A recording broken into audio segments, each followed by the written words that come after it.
ابو حذیفہ رضی اللہ تعالیٰ عنہ نے ایک آدمی کو دیکھا کہ وہ رکوع اطمینان سے نہیں کر رہا تھا، سجدہ اطمینان سے نہیں کر رہا تھا، بلکہ رکوع اور سجدہ جلدی جلدی کر رہا تھا۔ آپ رضی اللہ تعالیٰ عنہ نے اس آدمی سے کہا تو نے نماز ہی نہیں پڑھی ہے اور اسی طرح نماز پڑھتے پڑھتے مر گیا تو تیری موت سنت پر نہیں ہوگی جس پر اللہ تبارک و تعالیٰ نے اپنے نبی کو پیدا کیا ہے۔ دیکھیے صحیح بخاری میں حدیث نمبر 791 پر اس سے پتہ چلتا ہے کہ جو شخص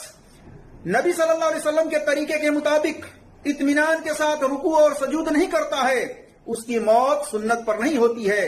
اس کی موت اس پر نہیں ہوتی ہے جس پر اللہ تبارک و تعالیٰ نے اپنے نبی کو پیدا کیا ہے۔ یعنی اسلام پر اللہ تبارک و تعالیٰ نے اپنے نبی کو پیدا کیا ہے، اس شخص کی موت اس طریقے پر نہیں ہوتی ہے، اس شریعت پر نہیں ہوتی ہے، اس اسلام پر نہیں ہوتی ہے جو رکوع اور سجود کو اطمینان سے نہیں کرتا، سکون سے نہیں کرتا، بلکہ جلدی جلدی کرتا ہے۔ یعنی ایسے عورت اور مرد کی موت اسلام پر نہیں ہوتی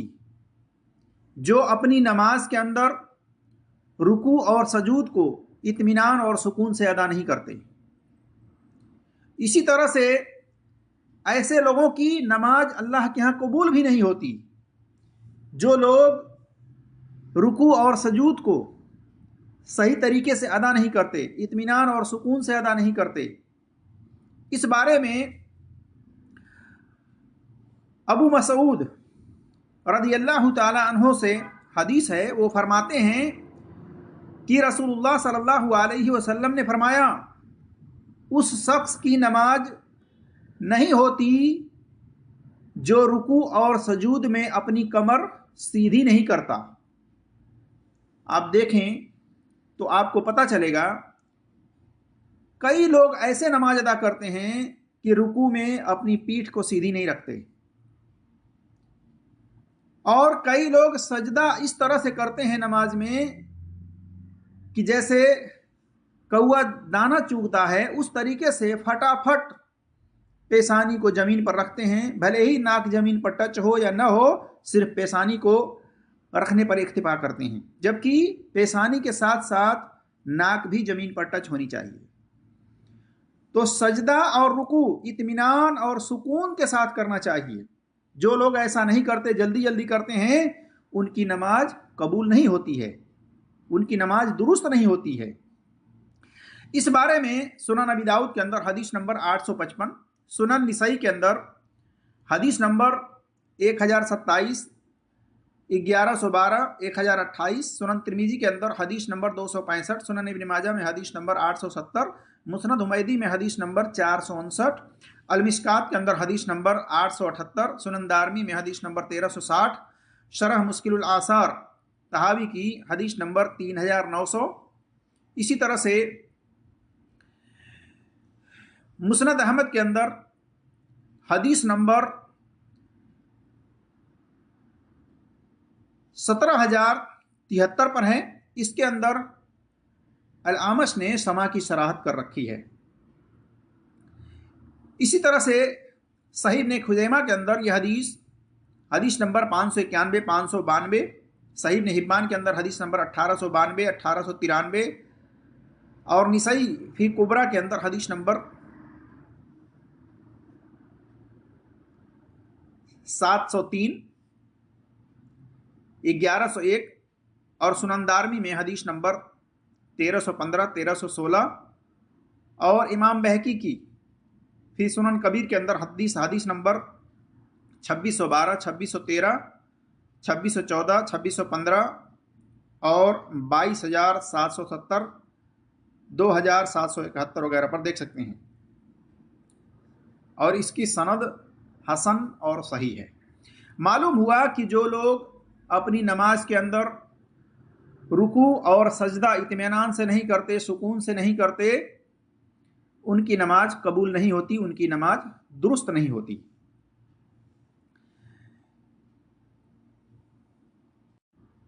لہذا اپنی نماز کو، عورت ہوں یا مرد ہوں، اپنی نماز کو اطمینان اور سکون سے ادا کریں،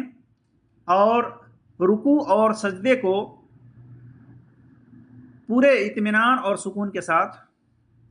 ادا کریں۔ اب آئیے ہم ایک حدیث کو دیکھتے ہیں جس کے بارے میں ہم نے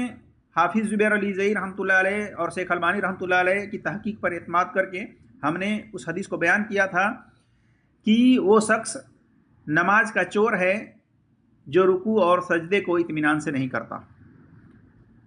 جبکہ ہم نے بعد میں تحقیق کی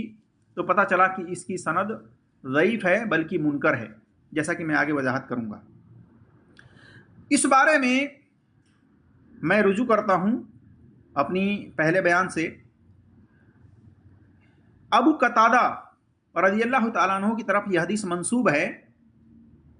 اور ابو ہریرہ رضی اللہ تعالیٰ عنہ کی طرف بھی منسوب ہے.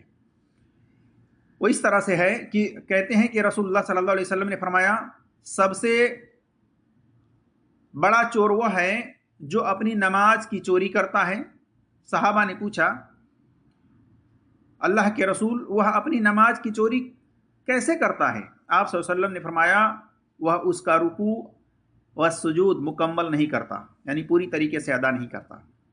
یہ حدیث المشکات کے اندر حدیث نمبر 885، مسند احمد کے اندر حدیث نمبر 22642، سنن دارمی کے اندر حدیث نمبر 1328، صحیح ابن خزیمہ کے اندر حدیث نمبر 663، اسی طرح سے الزرقانی کی مختصر المقاصد کے اندر حدیث نمبر 198، مستدرک الحاکم میں حدیث نمبر 835. اس حدیث کو شیخ البانی رحمۃ اللہ علیہ نے، حافظ زبیر علی زئی رحمۃ اللہ علیہ نے، اسی طرح سے زرقانی اور شعیب ارناؤت وغیرہ نے حسن و صحیح لکھا ہے، جبکہ اس کی سند ضعیف ہے. سند میں الولید بن مسلم اور یحییٰ بن ابی کثیر کی تدلیس ہے، یہ مدلس ہیں، انہوں نے سما کی صراحت نہیں کی ہے، اس کی بنا پر اس کی سند ضعیف ہے. اسی طرح سے دوسری سند ابو ہریرہ رضی اللہ تعالیٰ عنہ سے ہے. صحیح الترغیب کے اندر 529 پر